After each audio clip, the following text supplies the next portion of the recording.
अजीज दोस्तों नमस्कार। अजीज दोस्तों, इज़राइल में अमेरिका के जो एम्बेसडर हैं उनके एक इंटरव्यू ने मुस्लिम वर्ल्ड में खलबली मचा दी है। उन्होंने इंटरव्यू में कहा कि अफ़गानिस्तान और इराक में अमेरिका ने जितने लोग मारे इतने लोग नहीं मारे गज़ा में इज़राइल ने। आपने कभी देखा कि अमेरिका ने Iraq, Afghanistan, Libya, Syria, Somalia, Yemen में इतने हमले किए, मिलियंस ऑफ मुसलमान मार दिए? कभी आपने देखा कि किसी मुसलमान मुल्क में प्रोटेस्ट हुआ हो?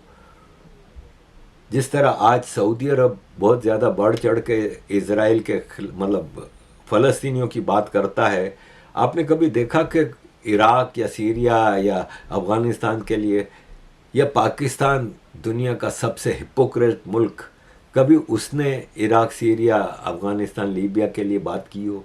बल्कि ये तो पार्टनर इन क्राइम रहे हैं। अफ़गानिस्तान में सारा जो अमेरिका का बदमाशी रही है, कत्लेआम रहा है, उसमें पार्टनर रहा है पाकिस्तान। सीरिया, लीबिया, इराक में जो कुछ हुआ है, मिलियंस ऑफ लोग मारे गए हैं, सब तुर्की इनका पार्टनर रहा है। लेकिन इधर गज़ा के लिए तस्वे बहाते रहते हैं। इसी तरह अमेरिकन एम्बेसडर जो कि इज़राइल में है, इसने टकर कार्लसन को जो इंटरव्यू दिया है, उसका जो सबसे बड़ा जो वो था ना, वो ये था कि बाइबल राइट देता है इज़राइल को कि वो पूरे मिडल ईस्ट पे कब्ज़ा कर ले, जिसमें सीरिया, इराक, लेबनान, जॉर्डन और इजिप्ट का काफ़ी हिस्सा और सऊदी अरब का काफ़ी हिस्सा, जिसमें यह इमारात, कुवैत, कतर, बहरीन, ये सब इज़राइल कब्ज़ा कर ले। ये सब ग्रेटर इज़राइल का हक है। ये कोई इज़राइली नहीं कह रहा, ये अमेरिका का एम्बेसडर टू इज़राइल कह रहा है। तो यह है कि इसने काफ़ी हिला दिया है। लेकिन ये पता है क्या, ये और इस पे अरब कंट्रीज़ ने, पाकिस्तान ने, तुर्की ने, सारे मुस्लिम कंट्रीज़ ने लेटर लिखा है, प्रोटेस्ट किया है अमेरिका से कि ये क्या है वो। देखें, इज़राइल सोच भी नहीं सकता ये करने का। ग्रेटर इज़राइल बेशक एक, हम ज़ायोनिज़्म के जो वो हैं उनके अंदर ये बात डिस्कस होती है, लेकिन आज के दौर में इतना सा गज़ा तो इनसे संभाला नहीं जाता। या तो इज़राइल, यहूदी जितने क्रिश्चियन हैं, इतनी बड़ी पॉपुलेशन होती इनकी, तो यहूदी ये सब चीज़ें कर सकते। आप कैसे कंट्रोल करोगे? वैसे ही दुनिया का सबसे बड़ा फितना मुसलमान है, तो आप इन मुस्लिम कंट्रीज़ को कैसे कंट्रोल करोगे? सऊदी अरब से लेके जॉर्डन, इजिप्ट, लेबनान तक आप कैसे कंट्रोल करोगे? इतना सा तो इज़राइल है और इतनी सी यहूदियों की पॉपुलेशन है। तो यह है कि ये प्रैक्टिकली नज़र आ रहा है कि बिल्कुल भी मुमकिन नहीं, इतना सा गज़ा और इतना सा वेस्ट बैंक आपसे संभाला नहीं जा रहा। 2 मिलियन फ़लस्तीनी आपसे संभाले नहीं जा रहे। आप बात कर रहे हो 1 बिलियन तकरीबन पॉपुलेशन को कंट्रोल करने की। नेतन्याहू ने अभी एक स्पीच की है जिसमें ये कहा है कि मेरा बेस्ट फ्रेंड नरेंद्र मोदी आ रहा है इज़राइल, और हमारी एक बहुत बड़ी पार्टनरशिप है कि हम एक बहुत बड़ा अलायंस कायम करेंगे। क्योंकि एक अलायंस कायम हो रहा है पाकिस्तान, सऊदी अरब और तुर्की के दरमियान, जो कि इज़राइल समझता है उनके लिए डेंजरस है। क्योंकि सऊदी अरब के पास पैसा है, तुर्की और पाकिस्तान शैतान कंट्रीज़ हैं जिनके पास मिलिट्री पावर है, एटम बम है।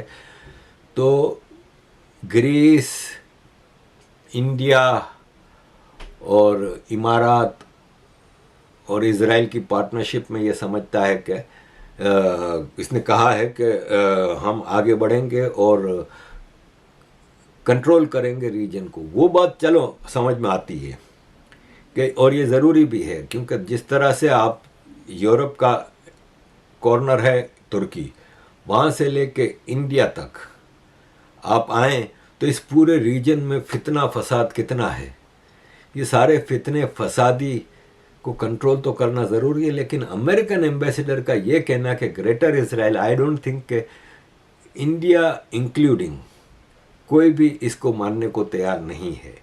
और ये अमेरिकन एम्बेसडर ने एक शोशा छोड़ा है, जैसे वो होता है ना, एक आप पटाखों की लड़ी होती है, एक कॉर्नर पे आप एक वो लगा देते हैं, फिर पटाखे पटक पटक पटक, तो इसी तरह आप मुसलमान मुल्क पटक पटक पटक करते रहेंगे। वरना इतनी छोटी तादाद में यहूदी जो हैं वो किसी सूरत इतने बड़े रीजन को कंट्रोल नहीं कर सकते, रूल नहीं कर सकते।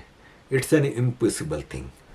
अजीज़ दोस्तों, ये जो 5 मुस्लिम देशों ने गज़ा में फ़ौज भेजने के लिए अमेरिका के डोनाल्ड ट्रंप के गज़ा बोर्ड ऑफ पीस में कमिट किया है, उसकी प्लानिंग आई है कि रफ़ाह को इंडोनेशिया की फोर्सेस कंट्रोल करेंगे, खान यूनुस को मोरक्को की फोर्सेस, और डेर अल बाला अल्बानिया की फोर्सेस, गज़ा सिटी को कज़ाकिस्तान की फोर्सेस, और नॉर्थ गज़ा को कोसोवो की फोर्सेस कंट्रोल करेंगी।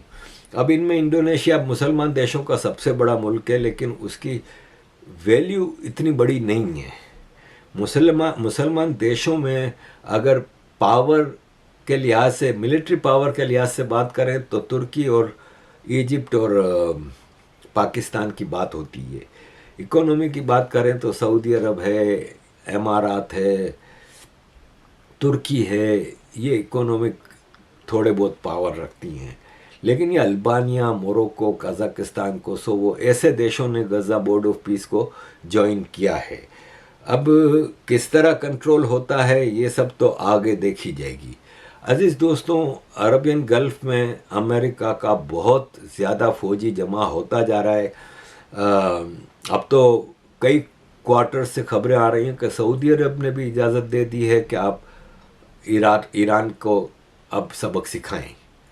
अमेरिका के हवाले से इस हद तक चीज़ें आ रही हैं कि अमेरिका डायरेक्ट अब अली खामेनाई को टारगेट करके मारना चाहता है। टारगेटेड किलिंग की कैपेबिलिटी आप इज़राइल और अमेरिका की अंडर एस्टिमेट नहीं कर सकते। इज़राइल ने टारगेटेड अटैक करके जो हमास और हिजबुल्लाह की लीडरशिप को चुन चुन के मारा है, उसके बाद आप ये नहीं कह सकते कि इनके पास ये कैपेबिलिटी नहीं है। अमेरिका ने जो ईरान पे B-2 $2 बिलियन के जेट के ज़रिए जो अटैक किए थे, आप अंडर एस्टिमेट नहीं कर सकते अमेरिका की कैपेबिलिटी को। सुना है कि अली खामेनाई को तो किसी ने अरसे से देखा ही नहीं है जब से ये गल्फ़ में जंग के ख़तरात हैं, और वो तो बंकर में छुपा हुआ बैठा है। लेकिन बंकर बस्टर भी जहाँ इनके पास मिसाइल्स हैं, एयर स्ट्राइक के ज़रिए ये सब चीज़ें कर सकते हैं। एक ख़तरा तो बड़ा है, लेकिन देखें, मैं पहले भी बता चुका हूँ, वापस आपको बता रहा हूँ कि ये जो स्ट्रेट ऑफ हॉर्मुज़ है, ये जो बोटल नेक है, यहाँ से दुनिया की 20% एनर्जी रिसोर्सेज शिप होते हैं। 20%। आप बताएं कि अगर इधर जंग लंबी चली ना, तो आप यकीन माने कि एक एनर्जी क्राइसिस पूरी दुनिया में बढ़ जाएगा। ये चौक पॉइंट है ग्लोबल ऑयल का। पूरा पेट्रोल है ना, वो इधर से आता है, इमारात का, ईरान का, इराक का, सऊदी अरब का, ये सब इधर से आता है। कुवैत, कतर, गैस और पेट्रोल। और ये फिगर्स हैं, आंकड़े हैं सारे आपके सामने। अब आप ये देखें कि ये है ईरान की पोजीशन। ये ईरान की जो रिफाइनरीज हैं, ये सारी इसी समंदर के किनारे हैं। ईरान का भी टोटल पेट्रोल का हिसाब किताब इधर से है। ईरान के लिए भी एक बहुत बड़ा मसला है, और पूरी दुनिया के लिए एक बड़ा प्रॉब्लम क्रिएट हो जाएगा अगर यहाँ पे जंग थोड़ा अरसा चल गई तो। और यह है कि आप ईरान से भी थोड़ा बहुत तो तवक्को करेंगे मुकाबले की। ये अभी तक एयर स्ट्राइक की बात हो रही है। हालांकि कुछ बड़े अमेरिका के कार्गो प्लेन हैं जिसमें टैंक भेजे जाते हैं, वो काफ़ी बड़ी तादाद में यूरोप से मूव हुए हैं और वहाँ पे उस रीजन में ख़ास तौर पे इराक में और कतर में उनको भेजा जा रहा है। तो देखना ये होगा कि आगे अमेरिका क्या करता है। इंग्लैंड ने मना कर दिया है कि हमारे जो चैगोस आइलैंड हैं और डियोगो गार्सिया आइलैंड हैं, उनसे आप ईरान में हमले के लिए उनको इस्तेमाल नहीं कर सकते। यूके बिल्कुल पीछे हट गया है। यूरोपियन यूनियन मोरली सपोर्ट कर रहा है कि हाँ ईरान में डेमोक्रेसी लानी चाहिए ये वो, लेकिन कोई जिस तरह अमेरिका ने अफ़गानिस्तान पे 30 मुल्कों की फ़ौज लेके हमला किया था, जिस तरह इराक में जाने के लिए इंग्लैंड और दुनिया के कई मुल्कों की फोर्सेस ने अमेरिका का साथ दिया था, वो साथ ईरान के लिए नहीं मिल रहा। और ईरान इसका जवाब भी दे रहा है कि हम अगर मामला जंग तक पहुंचा और इंडिया ने हमला अमेरिका और इज़राइल ने हमला किया हम पे, तो हम अमेरिका के इस रीजन में जो टारगेट्स हैं कतर कुवैत वगैरह में, हम वहाँ पे हमला करेंगे और अमेरिका को सबक सिखाएंगे। अब कैपेबिलिटी तो ईरान की थोड़ी बहुत है, ठीक है, डिफेंस सिस्टम है, सब कुछ है। अरब इन गल्फ के कंट्रीज़ ने अमेरिका से महंगे महंगे डिफेंस सिस्टम लिए हुए हैं, एयर डिफेंस सिस्टम है, सब कुछ है, लेकिन बगल में है ईरान। और Iran one of the largest producer of drone है, रीजन का तो सबसे बड़ा ड्रोन प्रोड्यूसर है। और चाइना और रशिया की तरफ से भी काफ़ी सपोर्ट आई है, काफ़ी हथियारों की सप्लाई आ रही है। तो ईरान भी लिमिटेड कैपेबिलिटी के साथ अटैक कर सकता है। और लेकिन और दूसरा क्या होता है कि एक आदमी मर रहा हो ना, तो वो कहता है कि हम तो डूबे हैं सनम, तुम्हें भी ले डूबेंगे। तो वो फिर रिफाइनरीज पर हमला कर सकता है, कहीं भी हमला कर सकता है। तो एक बड़ा एनर्जी क्राइसिस आ सकता है। अजीज दोस्तों, जापान ने अपने लोगों को वहाँ से मिडल ईस्ट से निकालना शुरू कर दिया है। यूरोपियन यूनियन ने अपने लोगों को वहाँ से निकालना शुरू कर दिया है और एक ऐसी एहतियाती चीज़ें चल रही हैं जिससे लग रहा है कि रीजन में कुछ बड़ा कांड होने वाला है। अजीज दोस्तों, आखिर में मैं आपके सामने एक छोटा सा इशू रखूँगा कि अमेरिका के सुप्रीम कोर्ट ने डोनाल्ड ट्रंप ने ये जो टैरिफ गेम खेला है, टैरिफ टैरिफ टैरिफ, उस पर फैसला दिया है। 9 जजों के बेंच में 6 ने कहा है कि डोनाल्ड ट्रंप के टैरिफ इलीगल हैं। $150 बिलियन से ज़्यादा का जो टैरिफ इलीगली लिया है डोनाल्ड ट्रंप, वो वापस करे सबको। और But I am allowed to cut off any and all trade or business with that same country. In other words, I can destroy the trade. I can destroy the country.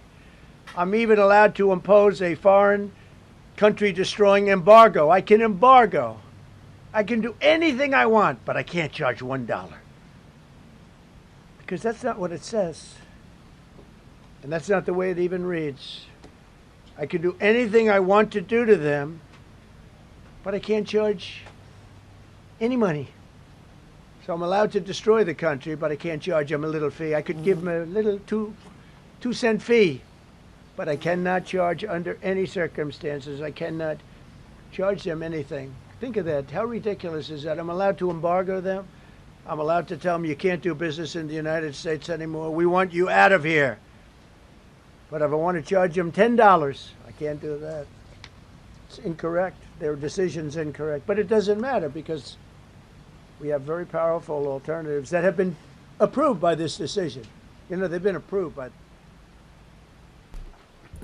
आप एक पागल आदमी से और क्या जवाब तवक्को कर सकते हैं। ये आपने देखा, वो कह रहा है मैं कुछ भी कर सकता हूँ, मेरे पास सब पावर्स हैं, मैं दुनिया के किसी मुल्क को भी इकोनॉमी को तबाह कर सकता हूँ, मैं अपने मुल्क को भी तबाह कर सकता हूँ, मेरे पास ये सब पावर हैं। भाई साहब, तुम अमेरिका के प्रेसिडेंट हो, आसिम मुनीर नहीं हो पाकिस्तान के जो कुछ भी कर सकता है, ठीक है ना। पावर सब हैं लेकिन सब कंट्रोल में। सुप्रीम कोर्ट ने तुम्हें कंट्रोल कर दिया ना। एंड ऑफ द डे फिर इसकी एक और स्पीच भी है कि मैं तो कई सालों तक टालता रहूँगा, नहीं दूंगा वापस, क्या कर लोगे। और आप बताएं कि एक बेवकूफ़, एक जाहिल आदमी हो ना तो समझ में आता है कि इस तरह की हरकतें करे।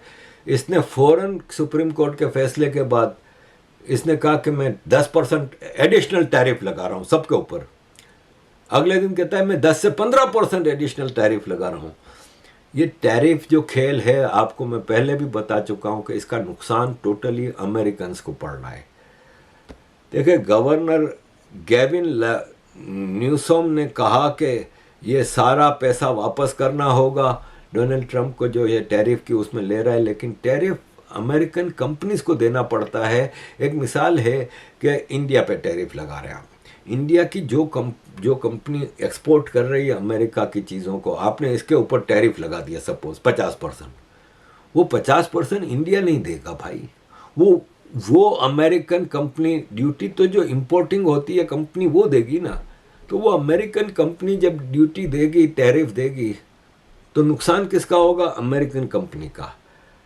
अब एक मिसाल है कि एक सपोज एक गिलास मंगवाया किसी अमेरिकन कंपनी ने इंडिया से, वो ₹1 का था, उस पर आपने 50% टैरिफ लगा दिया, वो ₹1.5 का उस कंपनी को पड़ा। तो वो कंपनी जो ₹2 का गिलास बेच रही थी अब वो ₹3 का बेचेगी। इसी तरह कोई भी प्रोडक्ट, तो महंगाई अमेरिकन लोगों के लिए बढ़ी और नुकसान इसका अमेरिकन कंपनियों को हो रहा है। तो ये डोनाल्ड ट्रंप अमेरिका का जो है वो भी आसिम मुनीर की तरह जंगें छेड़ के अपने मामलात को कंट्रोल करने की कोशिश कर रहा है, लेकिन कब तक? अजीज दोस्तों, thank you very much for all your support. Kindly keep supporting.